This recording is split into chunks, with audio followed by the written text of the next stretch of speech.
কলকাতা পৌরসভার সিরিটি মহাশ্মশানের পরিদর্শন।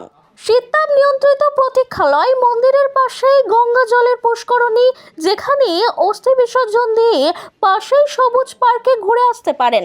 প্রিয়জনকে বিদায় জানানোর পর্বে আত্মীয় বন্ধুদের জন্য মহাশ্মশান প্রায় প্রস্তুত সিরিটিতে। উদ্যোগ কলকাতা পুরসভার। আজ কলকাতা পুরসভার মেয়র, ডেপুটি মেয়র এবং মেয়র পরিষদ সহ স্বাস্থ্য বিভাগ ও অন্যান্য বিভাগের আধিকারিকরা পরিদর্শন করেন। কাজের অগ্রগতিতে সন্তুষ্ট মেয়র। ঋতুপর্ণ ঘোষকে শেষ শ্রদ্ধা জানাতে সিরিটি মহাশ্মশানে যান মুখ্যমন্ত্রী মমতা বন্দ্যোপাধ্যায়। সেই রাতেই মুখ্যমন্ত্রীর নির্দেশ বদলাতে হবে সিরিটি মহাশ্মশানের হাল। তৎপর হয় কলকাতা পৌরসভা। রাজ্য সরকারের আর্থিক সহযোগিতায় কেনা হয় শ্মশান সংলগ্ন প্রায় 14 কাঠা জমি। প্রায় 2 কোটি টাকায় কেনা হয়েছে 14 কাঠা জমি। শ্মশানের সংস্কারে 8.5 কোটি টাকা খরচ কলকাতা পৌরসভার। সিরিটি মহাশ্মশানে থাকবে 4টি বৈদ্যুতিন চুল্লি, এছাড়াও একটি পরিবেশ বান্ধব কাঠের চুল্লি। শ্মশান বন্ধুদের প্রতীক্ষার জন্য থাকবে শীততাপ নিয়ন্ত্রিত প্রতীক্ষালয়। শ্মশান চত্বরে থাকছে মন্দির এবং তার পাশেই গঙ্গা জলের পুষ্করণী। শ্মশান ঘাট যদিও উচ্চারণ করতে গেলে মনে হয় যে মানুষের লাস্ট ব্রেথ এখানে, লাস্ট রিচুয়ালস এখানে হয়, কিন্তু এটাও দরকার আছে, কারণ মানুষ এখানে তার প্রিয়জনকে নিয়ে এসে তার ক্রিমেশন করে শেষ নিঃশ্বাস ফেলার সময় একটা সুন্দর পরিবেশের মধ্যে যাতে তারা থাকতে পারে। এটা আমাদের 2010-এ কলকাতা পুর বোর্ড সৃষ্টি হওয়ার পর থেকে, আমরা ক্ষমতায় আসার পর থেকে মামাটি মানুষের সরকার মমতা ব্যানার্জির নির্দেশে, এবং এই জায়গাটা বিশেষত বিখ্যাত বা পরিচালক তার ক্রিমেশন ঋতুপর্ণ ঘোষের ক্রিমেশনে এসে দিদি তারক সিং এবং পবনকে বলেছিল যে এইটাকে ডেভেলপ করার জন্য। তো এটা একটি সত্যিই একটা সুন্দর পরিবেশে, এবং এর সাথে গার্ডেনিং করা, যেখানে মানুষ গিয়ে রেস্ট নিতে পারবে। তো আমরা সবকটা শ্মশানকেই আমরা চেষ্টা করছি, এবং অন্যান্য যে শ্মশানগুলো আছে, যেমনি আমাদের নিমতলা বার্নিঘাট, কেওড়াতলা, কাশীপুর মহাশ্মশান এবং আমাদের রামকৃষ্ণঘাট আদিগড়িয়া মহাশ্মশান, সেটাকেও ওখানে অরূপ বিশ্বাসের সহযোগিতায় আমরা খুব সুন্দরভাবে গড়ে তুলেছি। লোকাল কাউন্সিলররা খুব ওটা কেয়ার করেন, ওটাও খুব সুন্দরভাবে আছে। শ্মশান ঘাটগুলো মানুষের শেষ জায়গা, মানুষ যেখানে তার পরিবারকে নিয়ে মানুষের শেষ শেষকৃত্য বা রিচুয়ালস জায়গাগুলি এবং বেরিয়াল গ্রাউন্ডগুলো, সেগুলোও আমরা সুন্দরভাবে মেনটেন করেছি। আপনারা জানেন 16 আনা বেরিয়াল গ্রাউন্ড, আমাদের বাগবাড়ি বেরিয়াল গ্রাউন্ড, এবং আমাদের ওটা তপসিয়া বেরিয়াল গ্রাউন্ড, সবকটা বেরিয়াল গ্রাউন্ডকেই কিন্তু সুন্দরভাবে সাজানো হয়েছে।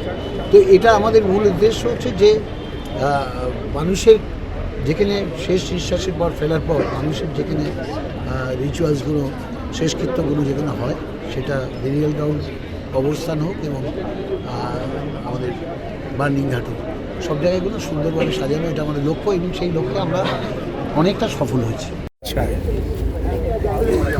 এবং উনি ইচ্ছা প্রকাশ করেছিলেন, শোভনকে দায়িত্ব দিয়েছিলেন আর আমাকে এটা করার জন্য। তো পরবর্তীকালে শোভন চলে গেল, ববি হলো। আমি ববিকে বলেছিলাম আমাদের মেয়র সাহেবকে যে এরকম ব্যাপার, ম্যাডামের একটা ইচ্ছা আছে শ্মশান করা, বলো যা টাকা লাগবে তুমি চালিয়ে যাও। যখন যা টাকা লেগেছে সব টাকাও দিয়েছে, এবং কোনোদিন কখনো কার্পণ্য করেনি। তো আমরা জমি কিনেছি, এই যে ছোট ছোট ঝুপড়ি দোকান ছিল তাদের জন্য দোকান করে দিয়েছি, 3টে দোকান ছিল।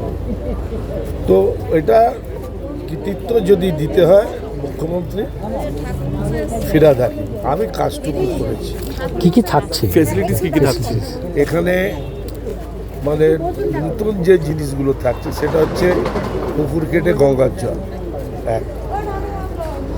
এখানে মহিলাদের জন্য ভিআইপি রুম থাকছে, অ্যাটাচ বাথরুম, জেন্টসদের জন্য থাকছে অ্যাটাচ বাথরুম, এসি, 4টে এসি হল আছে, 5টা, একটা শ্মশানের সাথে লাগোয়া, ওখানে বসতে পারবে। একটা গেটের সামনে কর্পোরেশনের যারা আমাদের অফিসাররা আছে, তারা যখন মিটিং টিটিং করতে আসবে তাদের জন্য।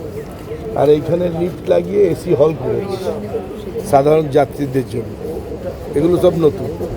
আর এর সাথে 2 বিঘে পার্ক যুক্ত করেছি আমরা এই শ্মশানের সাথে, যেটা আপনারা এখন গেলে দেখতে পাবেন। এইটা হচ্ছে এর নতুনত্ব। আর নতুনত্ব হচ্ছে যে এই শ্মশানের মধ্যে কোনো ডোমের রুম নেই, কারণ ডোমের রুম রাখলে আর 4টে লোক আসে, এখানে মদের আড্ডা হয়, একটা নুইসেন্স ক্রিয়েট। এখানে নতুনত্ব হচ্ছে যে এখানে কোনো টয়লেট বাথরুম নেই, শ্মশানের বাইরে আছে, কোনো নুইসেন্স হবে না। এখানে নতুনত্ব হচ্ছে ক্যাফেটেরিয়া আছে। এখানে নতুনত্ব হচ্ছে ডাক্তারদের কোনো রেস্টরুম নেই, কারণ ডাক্তারদের রেস্টরুম এই জন্য নেই, আমরা যখন ফোন করে দেখি ডাক্তাররা ঘুমোয়, আমরা ফোনে পাই না। সো দ্যাট তারা ডিউটি করতে এসেছে, তাদের রুমের মধ্যেই চেয়ার থাকবে, ঘুম পেলে ওখানে ঘুমিয়ে যাওয়া লোক নেই, ফোন এলে ফোনটা ধরবে। তো সেটাও তুলে দিয়েছি, ডোমেদের রুম তুলে দিয়েছি, পার্ক আছে, ভিআইপিদের জন্য মেল ফিমেলের অ্যারেঞ্জমেন্ট আছে, যাত্রীদের জন্য আছে, কর্পোরেশনের স্টাফদের মিটিংয়ের জন্য আছে। আর চুল্লি দুটো কত? রাস্তা হয়েছে, আরেকটা রাস্তা, 2টো চুল্লি ছিল, 4টে হচ্ছে ইলেকট্রিক, একটা কাঠা। এটাও কোনো স্মোক নেই।